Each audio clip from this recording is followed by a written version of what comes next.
Hello everyone, I want to take a moment to review my 2017 Polaris RZR S 1000.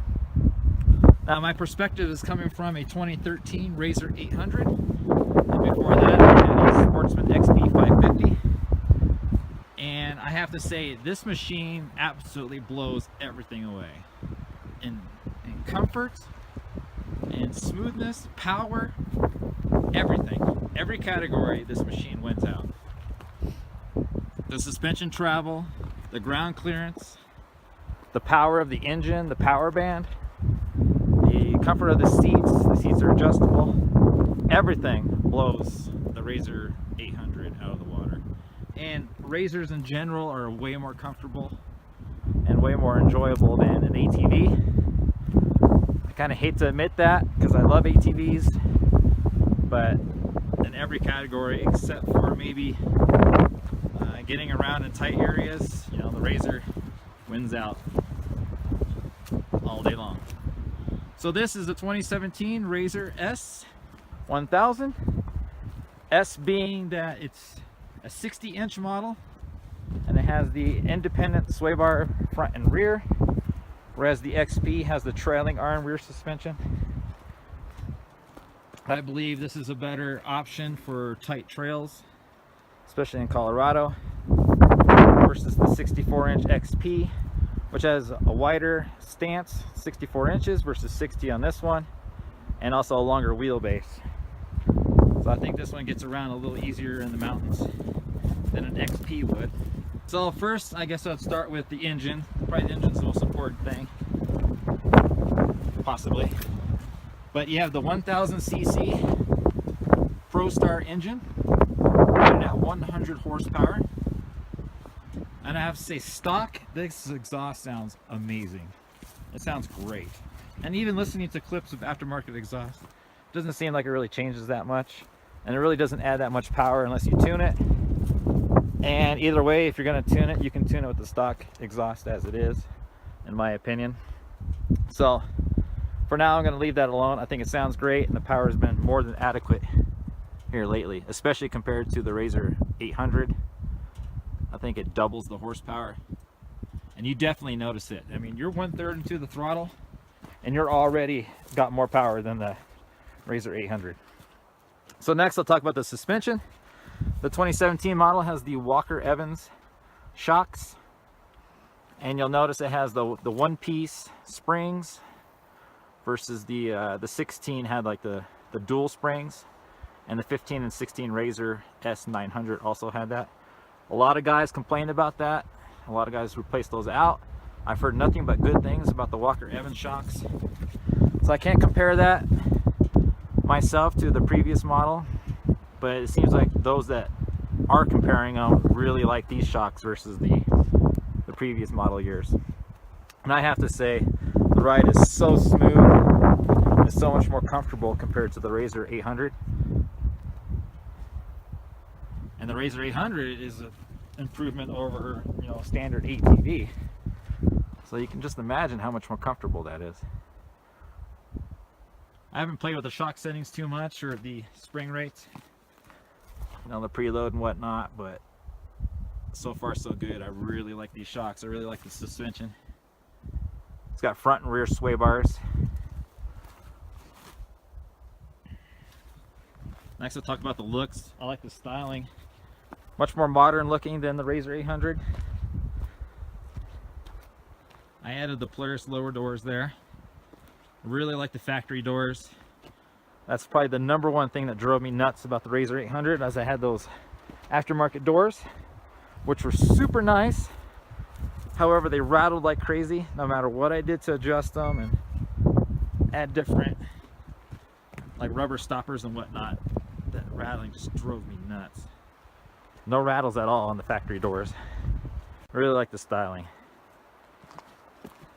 So in the cockpit, which is neat, you got an adjustable driver's seat. So if you got different drivers, say the old lady's a little shorter than you, she's able to adjust it forward, and you're able to adjust it back. Adjustable steering. Welled out gauge cluster. I mean, it's technically not much different than the RZR 800, but it's really nice. You got a nice cubby there. So I put the remote winch connection there.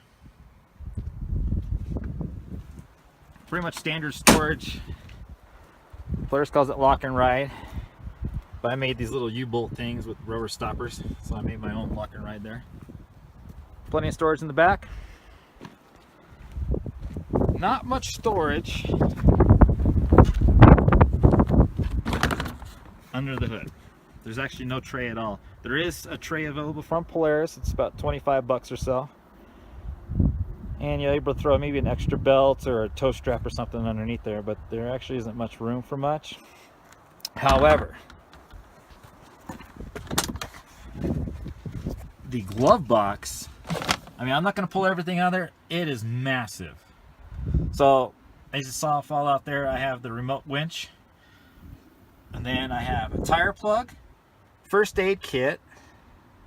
I have the tool kit that comes with the machine. I have an air compressor in there.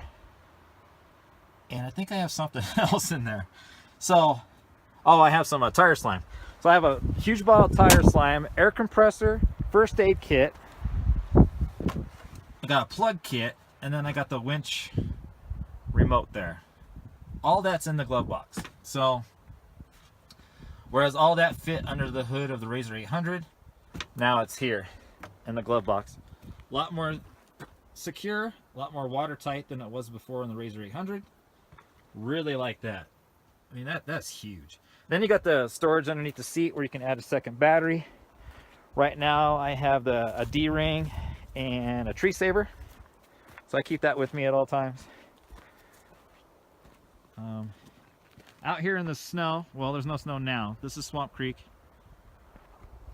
I usually carry around an extra D-rings and shackles down there in that bag, and extra tree savers. To consider a 1000 versus a used 800 or even a brand new 900, I mean, the price difference isn't that much. I think at the time it was $400, so it made sense to get a 1000 over the 900. One thing that's really cool about this machine too, in low gear, you're able to take it up to 40 miles per hour, which is just incredible. High gear has plenty of torque, so I can actually keep it in high gear as much as possible. Next, I'll talk about the tires. The tires are actually really, really good. I'm really happy with those Dirt Commanders. My only downside would be I wish they were radials and not bias ply. However, they actually have a lot of traction. I'm really happy with those tires. It's a 12-inch rim on the RZR S 1000. The XP gets the 14-inch rims and Bighorn tires. But the Dirt Commanders are really nice tires. I like those. I kind of wish they were 14-inch rims. So I don't know if technically Polaris was thinking of cost savings going with a 12-inch rim versus a 14, or they're thinking it's a kind of like a trail machine and the more sidewall will equal more protection. Really like those tires though. Lots of traction. On my RZR S, no, my RZR 800, it wasn't an S. I had the ITP Mega Mayhems. Nice tire, but man, they rode like crap at slow speed. These tires are very smooth. So overall, very, very happy with this machine. I highly recommend it. Tons of power, tons of torque, smooth, comfortable, looks good. I say, get you one. This is Bullet Outdoors. Peace.